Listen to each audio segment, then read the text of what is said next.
الله الرحمن الرحيم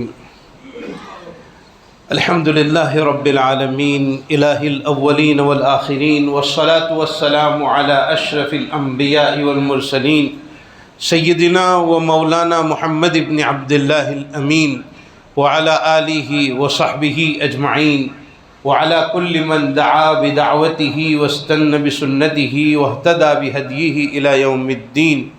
أما بعد فقد قال الله تبارك وتعالى في شأن حبيبه إن الله وملائكته يصلون على النبي يا أيها الذين آمنوا صلوا عليه وسلموا تسليما.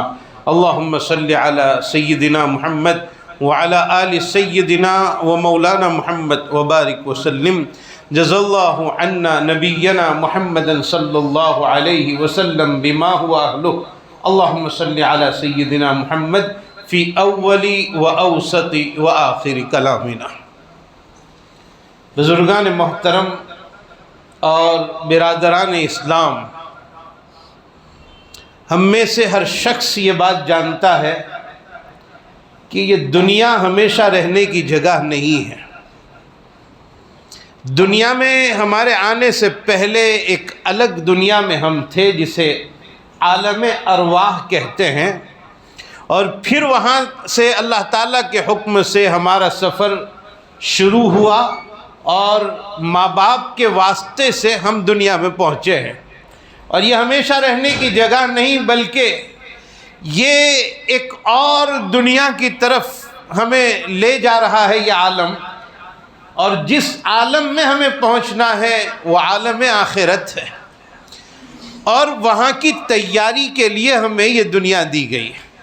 یہاں جو بویا جائے گا وہ وہاں کاٹا جائے گا. یہاں جو تیاری کی جائے گی اس کا پھل اور اس کا بدلہ حق تعالی شانہ آخرت میں عطا فرمائیں گے. فَمَن يَعْمَلْ مِثْقَالَ ذَرَّةٍ خَيْرًا يَرَهُ وَمَن يَعْمَلْ مِثْقَالَ ذَرَّةٍ شَرًّا يَرَهُ.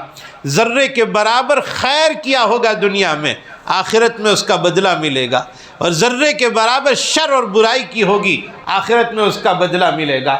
میزان عمل قائم ہو جائے گا، اور اعلان ہو گیا ہے فَأَمَّا مَنْ ثَقُلَتْ مَوَازِينُهُ فَهُوَ فِي عِيشَةٍ رَاضِيَةٍ. جس کے نیکی کا وزن بڑھ گیا وہ خوشحال زندگی میں ہوگا.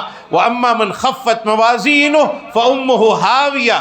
اور جس کی نیکیوں کا پلڑا ہلکا ہو گیا وہ بڑی خطرناک جگہ میں پہنچے گا، ہاویہ میں اور جہنم میں پہنچے گا. یہ ایک نظام اللہ تعالیٰ نے تیار کیا ہے. موت کے بعد کیا ہونے والا ہے؟ ایک عالم برزخ ہے جو قبر میں رہ کر گزارنا ہے، اور ایک عالم حشر و نشر ہے جہاں سب جمع ہو جائیں گے، ہمارے ماں باپ اور ہمارے رشتہ دار اور صحابہ کرام، اور سب سے بڑی بات سرکار دو عالم صلی اللہ علیہ وسلم وہاں حاضر ہوں گے، اور وہاں ہمیں حساب و کتاب دینا ہے، ہر ایک کا بدلہ چکانا ہے. میرے بھائیوں، میں اپنی گفتگو کو اختصار کے ساتھ ذکر کرتے ہوئے ایک بات کہنا چاہتا ہوں آپ حضرات کے سامنے کہ دنیا میں جو کچھ کیا جائے گا آخرت میں اس کا بدلہ ملے گا. دنیا میں برائی کی ہوگی، آخرت میں بدلہ ملے گا. لیکن دو گناہ ایسے ہیں، دو برائیاں ایسی ہیں کہ آخرت میں بدلہ جب ملے گا ان دو گناہ کی سزا اللہ دنیا ہی میں دے دیں گے. اللہ حفاظت فرمائے. بابانی معجلانی عقوبتہما فی الدنیا، حدیث کے الفاظ.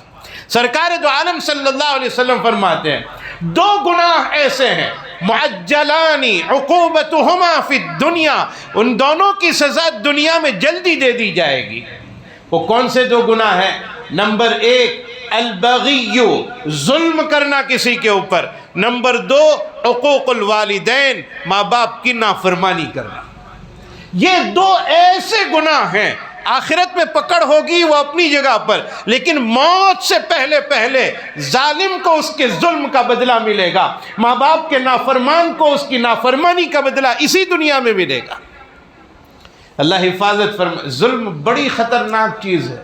کسی کو ستانا، کسی کو پریشان کرنا، کسی کو چڑھانا، کسی کو اذیت پہنچانا، اور یاد رکھنا کسی کو اذیت پہنچانے پر جو اللہ تعالیٰ خفا ہوتے ہیں، ناراض ہوتے ہیں کسی کو ستانے پر، تو جس کو ہم ستا رہے ہیں اور اس کے ستانے پر جو ہماری گرفت ہوگی، تو جس کو ہم ستا رہے ہیں اس کا مسلمان ہونا ضروری نہیں. کسی انسان کو ستایا، چاہے وہ مسلمان ہو یا غیر مسلم ہو، اگر اس کے دل سے آہ نکل آئی، اللہ کا عرش ہل جاتا ہے اس موقع پر جب کسی کے اوپر ظلم کیا جاتا ہے. ظلم کسی پر ہو، چاہے شوہر کی طرف سے بیوی پر ہو یا بیوی کی طرف سے شوہر پر ہو، رشتہ دار سے رشتہ دار کی طرف ہو، اڑوس پڑوس میں رہنے والے کا اگر کوئی ظلم ہو رہا ہے، ظلم کی پکڑ اسی دنیا میں ہوگی. آپ نے نام سنا ہے حجاج ابن یوسف کا، اس نے بڑے بڑے صحابہ کے ساتھ ٹکر لینے کی کوشش کی تھی. صحابہ کرام میں سے کئی صحابہ کا وہ قاتل ہے، اور کئی صحابہ کو اس نے اذیت پہنچائی ہے، اور کئی لوگوں کو اس نے قتل کر دیا ہے. مرتے وقت اس کے پیٹ میں ایسے کیڑے پڑے تھے کہ خنزیر کا گوشت دھاگا باندھ کر پیٹ میں اتارا گیا تھا، اور اس کے ساتھ وہ کیڑے چمٹ کر باہر نکلے تھے. دنیا اللہ نے بنائی ہے، وہ ایسی بنائی ہے، ظالم کا ظلم معاف نہیں کیا جا سکتا. میرے بھائیوں، ظلم بڑی خطرناک چیز ہے. میں آپ کو صحابہ کرام رضوان اللہ تعالیٰ علیہ مجمعین میں ایک صحابی کی بات سناتا ہوں. حضرت سعد ابن ابی وقاص رضی اللہ تعالیٰ عنہ کوفہ کے گورنر تھے، اور وہاں کے لوگوں نے حضرت سعد ابن ابی وقاص کو ستایا، پریشان کیا. حضرت سعد ابن ابی وقاص کا وہ دور، جس دور میں آپ کوفہ کے گورنر تھے، اس دور میں مسلمانوں کے اور مومنین کے امیر المؤمنین سیدنا عمر ابن الخطاب ذمہ دار تھے. کوفہ کے لوگوں نے شکایت کی کہ سعد ابن ابی وقاص لا يحسن الصلاۃ، نماز اچھی نہیں پڑھاتے. حضرت عمر نے اس شکایت کو سن کر سعد ابن ابی وقاص کو طلب کیا، سوال کیا، سعد آپ کے بارے میں لوگ یہ کہتے ہیں کہ آپ نماز اچھی نہیں پڑھاتے ہیں، کیا بات ہے؟ حضرت سعد ابن ابی وقاص رضی اللہ تعالیٰ عنہ نے جواب دیا، امیر المؤمنین، میں نے جیسی نماز امام الانبیاء والمرسلین، تاجدار مدینہ، فخر رسول محمد الرسول اللہ صلی اللہ علیہ وسلم سے سیکھی ہے، اس میں بالکل کمی بیشی کیے بغیر جیسی نماز حضور پڑھاتے تھے میں ویسی ہی نماز پڑھاتا ہوں. حضرت عمر نے جواب دیا، ذاک الظن بک، ذاک الظن بک، میرا آپ کے بارے میں یہی گمان تھا کہ آپ اچھی ہی نماز پڑھاتے ہوں گے. خیر، حضرت عمر ابن الخطاب رضی اللہ تعالیٰ نے چونکہ امیر تھے، انہوں نے تحقیق حال کے لیے ایک وفد تیار کیا، ایک چھوٹی سی جماعت تیار کی کہ جاؤ بھئی کوفہ جا کر معلوم کرو کہ کوفہ کے لوگوں کو آخر شکایت کیوں ہے حضرت سعد ابن ابی وقاص رضی اللہ تعالیٰ عنہ سے. تو وہاں وہ ایک چھوٹی سی جماعت روانہ ہوئی، اور جگہ جگہ وہ لوگ جا کر، وہ کمیٹی جا کر معلوم کرتی ہے کہ سعد ابن ابی وقاص کی کیا غلطی تھی، کیوں یہ شکایت کی گئی. تو ہر جگہ یہی جواب ملتا تھا، سعد بہت اچھے آدمی ہیں، سعد ابن ابی وقاص بہت اچھے آدمی ہیں، ان کی نماز کی تعریف ہو رہی ہے، ان کے لوگوں کے درمیان بھائی چارگی کی تعریف ہو رہی ہے، ان کے عدل و انصاف کی تعریف ہو رہی ہے. یہاں تک کہ یہ کمیٹی چلتے چلتے ایک مسجد میں پہنچی، اور اس مسجد میں ایک بوڑھا آدمی بیٹھا ہوا تھا جس کا نام اسامہ بتایا جاتا ہے. لوگوں نے پوچھا کہ سعد ابن ابی وقاص کے بارے میں تمہارا کیا گمان ہے؟ وہ بوڑھا آدمی کھڑا ہو کر کہنے لگا، تاکہ اس کی تعریف ہو کہ بھئی اتنے بڑے آدمی کی شکایت کی، وہ کہنے لگا اور جھوٹی بات کہنے لگا، سعد ابن ابی وقاص جہاد میں ہمارے ساتھ نہیں نکلتے. نمبر 2، وہ عدل و انصاف کے ساتھ مال غنیمت تقسیم نہیں کرتے. نمبر 3، ہمارے فیصلے برابر نہیں چکاتے ہیں، ان کے درمیان انصاف نہیں کرتے ہیں ہمارے درمیان. حضرت سعد ابن ابی وقاص سن رہے ہیں کہ ایک بوڑھے آدمی نے کھڑے ہو کر شکایت کی. حضرت سعد ابن ابی وقاص کھڑے ہیں. سعد ابن ابی وقاص رضی اللہ تعالیٰ عنہ کہہ رہے ہیں، اللہ اگر یہ جھوٹا ہے اور اپنی برتری اور بڑائی بتلانے کے لیے کہ میں نے امیر المؤمنین سے گفتگو کی، میں نے امیر المؤمنین کو اپنا پیغام پہنچایا، اگر یہ اپنے کو بڑا بتلانے کے لیے میری شکایت کر رہا ہے، اس نے تین باتیں کہی ہے، اے اللہ اگر یہ اپنی بات میں جھوٹا ہے تو میں اسے 3 بد دعائیں دیتا ہوں۔ نمبر 1، اے اللہ اگر یہ جھوٹا ہے اطل عمرہ، اس کی عمر کو بڑھا دے۔ نمبر 2، اے اللہ اطل فقرہ، اس کے فقر و فاقہ کو لمبا کر دے۔ اور تیسری دعا، اے اللہ بد دعا، اے اللہ اسے فتنے میں مبتلا کر دے۔ اور تینوں بد دعائیں لگی اس کو، وہ جھوٹا آدمی تھا، تینوں بد دعائیں لگی۔ عمر اتنی لمبی ہوئی کہ بہوں کے بال سفید ہو کر آنکھوں کے اوپر لٹک آئے، اور فقر و فاقہ کا یہ عالم کہ کھانے پینے کو نہیں ملتا تھا، اور فتین اتنا بڑا کہ اتنا بڑھا ہونے کے باوجود راستے میں جوان لڑکیوں کو چھیڑتا رہتا تھا۔ فتنے میں اللہ نے مبتلا کر دیا۔ یہ ہے ظلم کا نتیجہ، اللہ دنیا میں بتا دیتے ہیں۔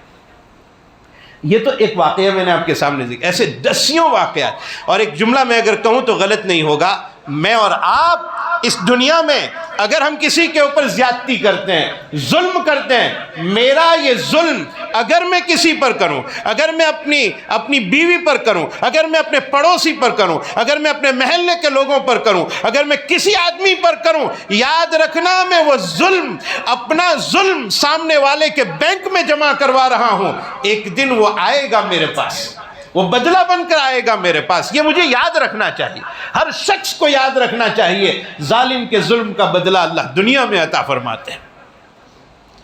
بڑی خطرناک۔ سرکار دو عالم صلی اللہ تعالی علیہ وسلم نے کیا تعلیم دی ہے؟ معاف کرو، معاف کرنے کی تعلیم دی ہے۔ صل من قطعک واعف عمن ظلمک واحسن من اساء الیک۔ حضور نے یہ 3 جملے بڑے زبردست ارشاد فرمائے۔ صل من قطعک، جو تجھ سے تعلق توڑے تو اس کے ساتھ جوڑ لے، کوئی تجھ سے نہیں بولتا جا تو چلا جا، ملاقات کر لے۔ صل من قطعک واعف عمن ظلمک، جو تجھ پر ظلم کرے معاف کر دے، معاف کر دے، ہمیں معاف کر۔ ظلم کا بدلہ ظلم نہیں ہے، اللہ جواب دیں گے۔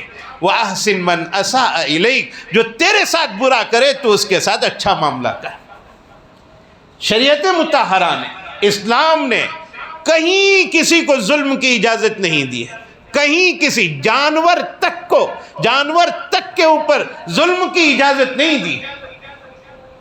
کسی آدمی کو ایک حکم دیا ہے شریعت نے کہ تم اگر جانور پر بیٹھ کر جا رہے ہو، گھوڑے پر، اور راستے میں تمہارا کوئی دوست مل جائے اور وہ آپ کے ساتھ کھڑے کھڑے باتیں کر رہا ہے، فرمایا اونٹ سے اتر جاؤ، گھوڑے پر بیٹھے ہو اس سے اتر جاؤ۔ آپ اپنے جانور کے اوپر اتنی دیر تک بیٹھ کر باتیں کرو گے اسے تکلیف ہوگی۔ یہ اسلام ہے جو جانور تک پر ظلم کو روا نہیں رکھتا ہے۔ ہم بلا تکلف مسلمان ہو کر کسی کو ستائیں، کسی کو پریشان کریں۔ حضور پاک صلی اللہ علیہ وسلم کی حدیث میں آپ کو سناتا ہوں، نبی اکرم صلی اللہ علیہ وسلم نے فرمایا، واللہ، قسم پروردگار کی، حضور فرما رہے ہیں قسم پروردگار کی، اللہ کے نبی بغیر قسم کے بات کہہ دیتے کافی تھا، لیکن آپ قسم کھا کر کہہ رہے ہیں واللہ لا یؤمن احدکم، تم میں کا ایک آدمی مومن نہیں ہو سکتا ہے کہ اگر اس کا پڑوسی اس کی پریشانیوں سے محفوظ نہ ہو۔ میرا پڑوسی میری تکلیف سے بچا ہوا نہیں ہے، مجھ سے وہ پریشان ہے تو میں مومن نہیں ہوں۔ حضور فرما رہے ہیں اگر میں پڑوسی کو ستاؤں تو میں مومن نہ ہوں۔ حضور نے اپنی امت کو تعلیم دی ہے، میری امت کے لوگوں، اگر تم میں سے کوئی آدمی اپنے پڑوسی کو ستا رہا ہے وہ مومن نہیں ہے، اس کا ایمان مکمل نہیں ہے۔ میرے بھائیوں، ہماری طرف سے، ہمارے قول سے، ہمارے فعل سے، ہماری رفتار و گفتار سے کسی کو اذیت نہ پہنچے۔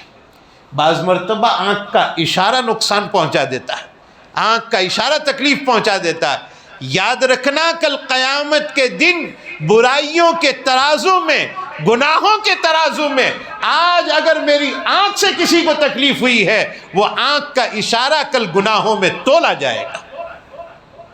میرے ایک جملے کی وجہ سے جو میں نے کسی کو کہا اور وہ کسی کا دشمن بن گیا، میرا یہ جملہ کل قیامت میں برائیوں کے پلڑے میں تولا جائے گا۔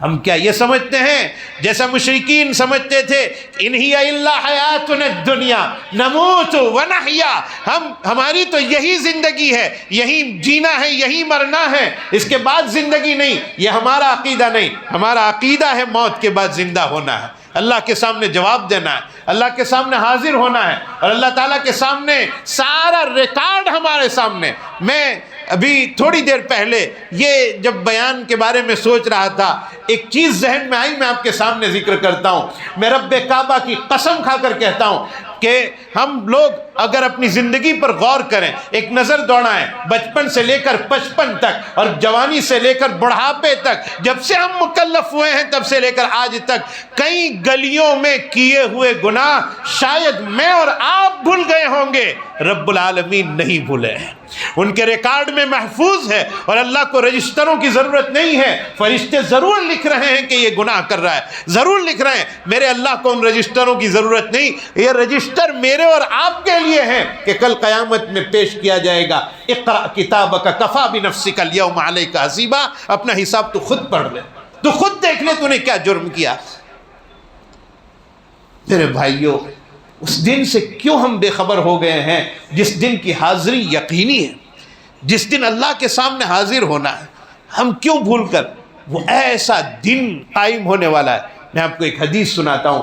کل قیامت میں جب کہ جانوروں کو جنت میں نہیں جانا ہے، جانوروں کو جہنم میں نہیں جانا ہے، لیکن جانوروں کے بارے میں سرکار دو عالم صلی اللہ علیہ وسلم نے فرمایا کہ اس دنیا میں اگر ایک سینگ والی بکری نے بے سینگ بکری کو مارا ہوگا، کل قیامت میں بے سینگ بکری کو سینگ دیا جائے گا اور یہ کہا جائے گا جس بکری نے تجھے مارا تھا اس سے بدلہ لے. ہم ایسے ہی چھوڑ دیے جائیں گے؟ کیا اللہ تعالیٰ ہم سے نہیں پوچھیں گے کہ تو نے ایسا کیوں کیا تھا، تو نے ایسا کیوں کیا، کیوں ستایا، کیوں پریشان کیا؟ میرے بھائیوں، سب سے بڑی خطرناک چیز، سب سے بڑی خطرناک اور ہلاک کرنے والی چیز میری اور آپ کی زندگی میں اگر کوئی ہو سکتی ہے تو وہ آخرت سے غفلت. غفلت بڑی خطرناک چیز ہے. ہمیں یہ غفلت یاد ہی نہیں آنے دیتی کہ کل قیامت میں اللہ کے سامنے حاضر ہونا ہے، اللہ کو جواب دینا ہے. ہم غافل ہو چکے ہیں، اور جو غافل ہو چکا محروم ہو چکا، آخرت کی باتوں سے محروم ہو چکا. میرے بھائیوں، حضرت رابعہ بصریہ علیہ الرحمہ ایک مرتبہ ایک جگہ سے گزر رہی تھی یا کہیں بیٹھی ہوئی تھی، اور ایک آدمی تلی ہوئی مرغی کھا رہا تھا، ٹانگ چبا رہا تھا، کھا رہا تھا مزے سے. رابعہ بصریہ علیہ الرحمہ کی نظر اس کے اوپر پڑی اور اشکبار ہو گئی، رونے لگی. وہ سامنے والا آدمی یہ سوچنے لگا کہ شاید حضرت رابعہ بصریہ کو بھوک لگی، تو اس نے پیش کیا کھانا کہ آپ بھی کھا لیجئے، شاید آپ کو بھوک لگی ہوگی. رابعہ بصریہ نے منع کیا، نہیں نہیں نہیں، مجھے بھوک نہیں لگی ہے اور میں کھانا بھی نہیں چاہتی ہوں. تو کہا پھر آپ رو کیوں رہی ہوں؟ رابعہ بصریہ نے جو جواب دیا ہے میرے بھائیوں، سونے کے حروف سے دل کی تختی پر لکھنے کے قابل. اپنی زندگی کو بدلنے کے لیے اگر یہی جملے ہم نے لے لیے تو انشاءاللہ زندگی تبدیل ہو جائے گی. رابعہ بصریہ علیہ الرحمہ فرماتی ہیں کہ اے اللہ کے بندے، میں اس مرغی پر رو رہی ہوں جسے پہلے ذبح کیا گیا اور پھر آگ پر اس کو تپایا گیا، جلایا گیا. اگر یہ زندہ ہوتی اور پھر جلایا جاتا تو اسے کتنی تکلیف ہوگی. اس کے اوپر یہ احسان ہو گیا کہ اسے پہلے ذبح کیا گیا اور پھر جلایا گیا، اسے تکلیف نہیں ہوگی. میں اس پر رو رہی ہوں کہ اگر ہم گنہگار ہیں تو کل قیامت میں ہمیں ذبح کر کے جہنم میں نہیں ڈالا جائے گا، زندہ ہونے کی حالت میں ہمیں تپایا جائے گا. ہم کیسے برداشت کر پائیں گے؟ اس جہنم میں ہمیں ڈال دیا جائے گا جس جہنم کو اگر سوئی کے ناکے کے برابر کھول دیا جائے تو یہ دنیا اس کے گرمی سے تباہ و برباد ہو جائے. اگر جہنم کا ایک سانپ اس دنیا کی روئے زمین پر پھونک مار دے، قیامت تک اس کے اوپر گھاس نہیں اگ سکتا، وہ ہمیں ڈنک مارے گا. کیسے ہم برداشت کر پائیں گے؟ اس لیے میرے بھائیوں، زندگی بہت گزر چکی ہے ہماری، پتہ نہیں کب موت آنے والی، ہمیں نہیں پتا.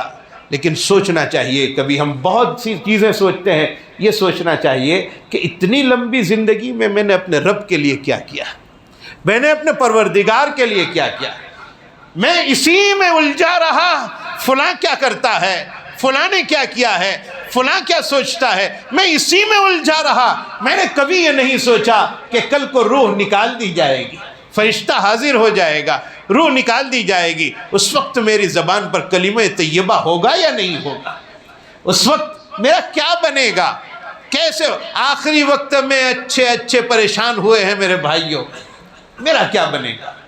یہ ہمیں سوچنے کی بات ہے، تصور کرنے کی بات ہے، آخرت کے لمحات کو بار بار سوچنا چاہیے کہ کل قیامت میں صحابہ کرام رضوان اللہ تعالیٰ علیہ مجمعین اس کو سوچ کر روتے تھے۔ آپ کو آخری بات کہہ کر اپنی بات کو ختم کرتا ہوں۔ حضرت حنظلہ رضی اللہ تعالیٰ عنہ حضور کے صحابی ہیں اور حضور کی مجلس میں بیٹھتے ہیں، اپنے اعمال کو لے کر کیسے وہ پریشان ہوتے تھے میں یہ سمجھانا چاہتا ہوں۔ حضرت حنظلہ ایک مرتبہ روتے ہوئے باہر نکلے اور یہ الفاظ ان کی زبان پر تھے، نافق حنظلہ، نافق حنظلہ، حنظلہ منافق ہو گیا، حنظلہ منافق ہو گیا۔ میرے بھائیوں، حضرت ابوبکر آئے، کہا حنظلہ کیا بات ہے، کہا میں منافق ہو گیا۔ کیوں منافق ہو گئے؟ کہا مجھے یہ خیال آیا کہ جو بات رسول اللہ صلی اللہ علیہ وسلم کی مجلس میں بیٹھ کر ہماری طبیعت میں ہوتی ہے، دل پسیج جاتا ہے، دل نرم ہو جاتا ہے، آخرت کی طرف رغبت ہو جاتی ہے، گھر میں آنے کے بعد وہ کیفیت نہیں رہتی، پتہ چلا ہم باہر کچھ ہیں اندر کچھ ہیں، میں سمجھتا ہوں میں منافق ہو گیا۔ حضرت ابوبکر صدیق جن کے بارے میں لسان نبوت نے یہ بیان فرمایا، ابو بکر فی الجنہ، قرآن کہتا ہے اذ قال صاحبہ، قرآن نے ان کو صحابی کہا ہے۔ میرے بھائیوں، وہ حضرت ابوبکر کہتے ہیں حنظلہ اگر تیری یہ کیفیت ہے تو یہ تو میری بھی ہے کیفیت، میں بھی منافق ہو گیا، اور حضور کے پاس فیصلہ کروانے کے لیے جا رہے ہیں۔ اللہ کے نبی ہماری یہ کیفیت ہے، کیا ہے؟ حضور نے تسلی دی کہ وہ کیفیت جو میری مجلس میں ہوتی ہے وہ ہمیشہ اگر رہے تو ملائکہ تمہارے بستروں پر مصافحہ کرنے کے لیے حاضر ہو جائیں گے۔ تو میرے بھائیو، یہ وہ لوگ تھے جنہیں فکر تھی کہ ہمارے اعمال قبول ہیں کہ نہیں، کل قیامت میں کیا بنے۔ دو باتیں لے کر میں آپ کے سامنے چلا ہوں آج کی مجلس میں۔ پہلی بات کہ یہ بات کہہ رہے تھے کہ دو بات کہنی تھی آج کی مجلس میں، کہ دو گناہ دنیا میں ایسے ہیں کہ جن کی سزا دنیا ہی میں اللہ تعالیٰ پہلے دے دیتے ہیں، جلدی دے دیتے ہیں۔ ان میں سے پہلے گناہ پر کچھ بات آپ کے سامنے ذکر کی ہے، وہ ہے ظلم۔ دوسرا عنوان باقی ہے، والدین کی نافرمانی۔ اگر مجھے موقع ملا انشاءاللہ میں کبھی حاضر ہوا تو اس مضمون کو اور آگے بڑھاؤں گا، میں یاد رکھوں گا انشاءاللہ کہ یہاں سے مضمون باقی ہے، یا آپ یاد دلا دیں تو ضرور انشاءاللہ اس کو آگے بیان کریں گے۔ اللہ عمل کی توفیق عطا فرمائے۔ وآخر دعوانا الحمدللہ رب العالمین۔